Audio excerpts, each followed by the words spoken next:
السلام عليكم ورحمة الله. اللهم صل وسلم وبارك على سيدنا محمد وعلى آله وصحبه أجمعين. عاملين ايه يا أصحابي؟ أخباركم ايه؟ يا رب تكونوا بخير. جايلكم النهاردة كده بروتين خفيف كده وبسيط. قلت أنضف البلكونة بتاعتي دي، بتاعت الأوضة الكبيرة.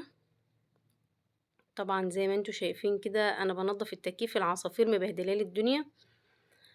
ما بعرفش اشيلها، مبهدلالي بصراحة، معششة في التكييف ومبهدلالي البلكونة. البلكونة دي أنا ما باستخدمهاش عشانها ضيقة، ما باستخدمهاش خالص. هي اخدة طول بس، إنما عرضها صغير جدا، فما بعرفش استخدمها، ما بعرفش انشر فيها، ما بعرفش اعمل فيها اي حاجة، ما بعرفش استخدمها، فدايما بالتالي ايدي ما بتبقاش فيها على طول، غير ممكن كل اسبوع مرة بصراحة يعني. فليه؟ لان كمان العصافير دي بتبهدل لي الدنيا. العش بتاعها كل شوية، زي ما انتوا شايفين، زي ما انتوا شايفين البلكونة كده. وكمان البلكونة بتاعتي على الطريق. أنا قدامي حديقة، اللي انتوا شايفين الزرع ده حديقة. دي حديقة اللي الناس بتقعد فيها وكده. فقدامها طريق بقى اسفلت رايح جاي، فالتراب بالتالي بيبهدل لي البلكونة دي خالص، بيبهدلها جامد.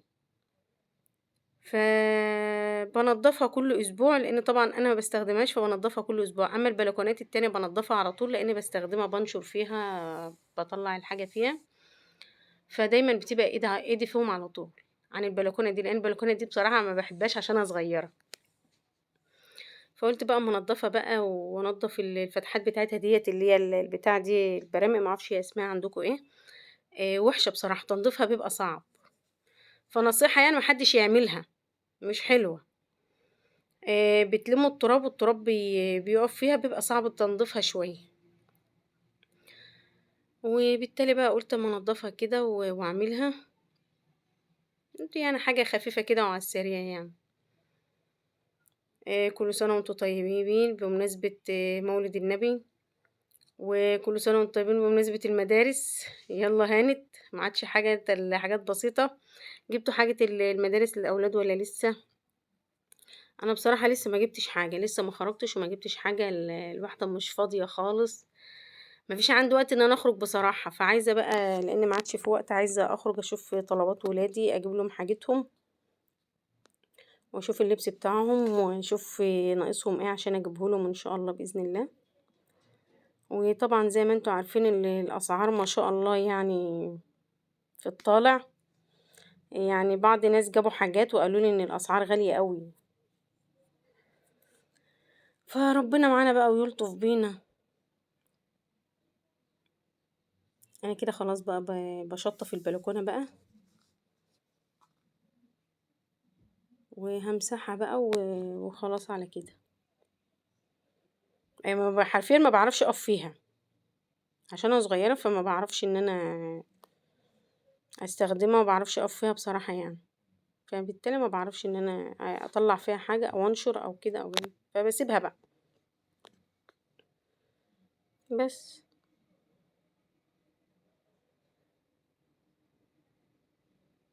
عايزة اعمل لها ستاير، لان انا كنت عامله لها ستاير، عملت لها كذا مرة، بس طبعا عندنا الشمس هنا صعبة في وش الاتجاه في وشنا كده.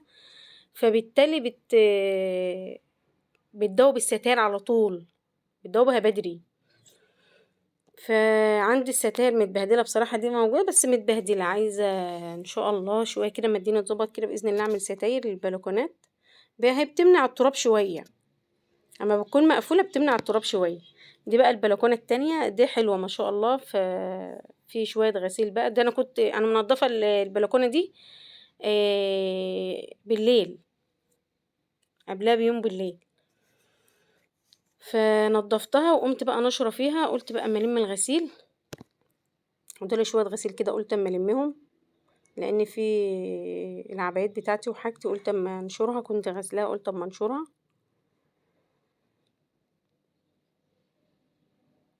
فهي البلكونه دي حلوه عن البلكونه التانية بصراحه يعني.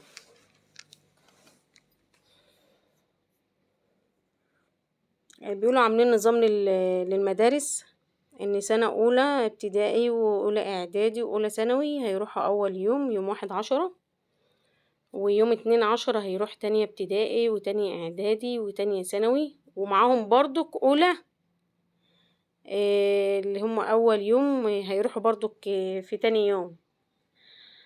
طبعًا الوضع صعب والنزلات البرد كتير الوضع بصراحة يعني أطفال كتير تعبانة والأولاد كتير تعبانين. أنا عندي ابني الصغير كان تعبان والحمد لله بقى كويس. فهُم بالتالي باقول لك برضك يعني نظام المدارس مش هيبقى برضك قد كده، زي برضك أيام كورونا. فربنا يسترها بقى لإن المدارس الفترات اللي فاتت ما كانتش شغالة فربنا يسترها بقى ويحفظ أولادنا يا رب، بس أهم حاجة الولاد أمّا تيجي تروح بالكمامات، حتى الدروس برضك يروحوا بالكمامات، أحسن يعني. فربنا معاهم يا رب وربنا يسترها. وأنا بقى لمّيت الغسيل هانشر بقى عندي شوية العبايات بتاعتي وحاجتي هانشرها برضه.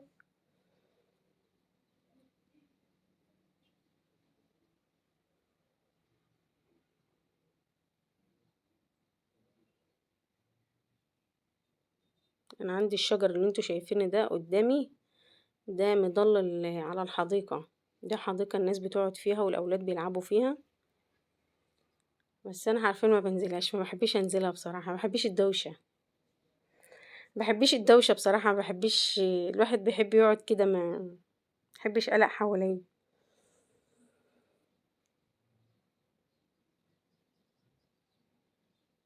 أنا عايزة أقول لأصحابي وحبايبي اللي زعلانين مني إن أنا ما باسألش عليهم غصب عني والله العظيم. في زعلانين مني عشان أنا ما باسألش، ما عُدتش باسأل، بس فعلًا والله العظيم أنا من يوم ما عملت القناة ويعتبر هي قعدت واخدة نُص وقتي والنُص التاني للبيت والأولاد، فبالتالي حرفيًا ما عُدتش لاقية وقت بصراحة والله. وعايزة أقول لكم إن أنا بقى لي كام يوم ما كلمتش ماما والله العظيم وما أعرف عنها حاجة. عايزة أقول لها ما تزعليش مني يا ماما والله بجد، لأن فعلًا هي مقدّرة بصراحة يعني، هي مقدّرة، وأختي برضك والله ما كلمتها ومقصّرة معاهم حقيقي، فبالتالي أنا مقصّرة مع ماما وأختي. فأصحابي بقى اللي حواليّا زعلانين، فباقول لكم ما تزعلوش والله يعني أنا مقصّرة مع ماما وأختي فغصب عني والله، بس هُم مقدّرين يعني عارفين إن أنا ما بافضاش، فهُم مقدّرين وعارفين. فما تزعلوش منّي يعني، أنا بحقيقي والله حرفيًا من يوم ما عملت القناة ديّة وهي واخدة نُص وقتي والنُص التاني بقى باحاول إن أنا أوفّره للبيت والأولاد عشان ما أكونش مقصّرة في حاجة، فبيبقى غصب عني والله مش أكتر. وربنا يصلح حال الجميع يا رب، ويهدي لكم أولادكم ويبارك لكم فيهم ويحفظهم. عاوزة إن شاء الله بقى طبعًا بعد دخول المدارس كده بشوية أبدأ بقى إن أنا أنضّف البيت، يعني على قبل دخلة الشتا كده إن شاء الله، تنضيفة بقى كاملة بقى غسيل السجاد بقى. إنما كل اللي إحنا بنعمله ده بيبقى حاجات خفيفة كده يعني تشميسة السجاد ونمسح وكده، ده بتبقى حاجات خفيفة، إنما طبعًا بقى القلبة الكبيرة بقى دي بتبقى غسيل السجاد وطبعًا الحيطان من فوق لتحت وحاجات كتير. فإن شاء الله بعد يعني ممكن في آخر 10 كده بقى الواحد يبدأ ينضّف بقى، لإن طبعًا داخلين على الشتا. هو عامةً يعني يعتبر إن الصيف عدّى كده عدّى على طول بسرعة يعني ولاد زعلانين أوي يقولوا لك فين الأجازة، إحنا لسه ما خدناش أجازة، هي فين الأجازة؟ إحنا طلعنا من الدراسة على الامتحانات وعلى العيد والعيد دوّتي وما خدناش أجازة ما حسّوش بصراحة السنة دي بأجازة خالص وزعلانين إن الدراسة هتبدأ، كل الولاد زعلانة إن الدراسة هتبدأ وكانوا زعلانين إن الدروس بدأت. من يوم موضوع الكورونا والولاد أخدت على الكسل بصراحة يعني، فربنا يهديهم يا رب، ربنا يهديهم ويبارك فيهم. أنا خلّصت بقى النشور بتاعي أهوّتي، كده أنا خلّصت. أنا بقى جايبة لكم بقى فُرشة ما شاء الله جميلة جميلة جميلة، بتشيل اي حاجة في السجاد اهي. الفرشة الصغيرة دي بسم الله ما شاء الله بتشيل اي حاجة في السجاد. انا عندي هوريكم السجادة دي قدام التسريحة بتاعتي، فلما باجي اسرح طبعا انا حرفيا اصلا شعري بيقع، شعري بينزل بيقع بصراحة يعني، والفترة دي بقاله فترة بيقع بطريقة صعبة، فزهقت وكشفت ومش لاقيه له حل.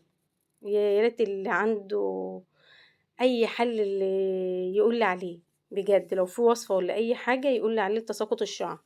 انا موريلكم السجاده هاتي، انا لسه ما نضفتش السجاده، انا قلت اما اعمل لكم الريفيو ده قبل ما انضف السجاده. طبعا كنتوا شايفين فيها عكه هاتي، وفيها لو دققتوا فيها بعض شعر كده واقع، فقلت بقى اما اوريها لكم بقى. بصراحه الفرشه دي جميله والله يا جماعه، انا اكتشفتها مؤخرا، معرفش بقى ان هي موجوده انتوا عارفينها ولا لا. هي بتتباع عند بتاع الادوات المنزليه، بجد بجد بجد جميله جميله جميله. انتوا لاحظتم ان هي بتشيل العك اهو، دققوا كده شوفوا الطرف اهو، بجد والله العظيم انا ما كنت متخيلاه كده، لان انا جبت حاجات كتير.